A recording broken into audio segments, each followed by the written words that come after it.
Enw i Catrinella Williams, dwi'n dod o dinas nath ochr Gaernarfon a dwi'n astudio newyddiaduraeth ar Cyfryngau.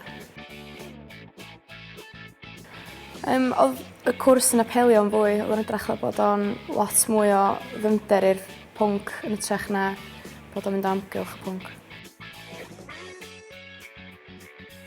O'n brofiad difyr iawn. Dwi wedi gwneud gymaint o ffrindiau yna a dwi'n mynd cael llawer o gwsg chwaith fel onas. Efo criw ymcyba, da ni gyd yn ymuno, mae pob yn wneud nosweithiau fatha parti punch lle da ni gyd yn gallu mynd allan efo'n gilydd, ond mae pob efo'i gilydd drwy'r nos. Yndi, os o'n i'n gyrru e-bost neu fath rhywbryd, os o'n i'n cael atab o fewn rhyw 2-3 diwrnod yn syth yn atab y cwestiynau os o'n i angen, neu os o'n nhw'n rhoi fi ar y trywydd iawn i chwilio am wybodaeth o'n i angen.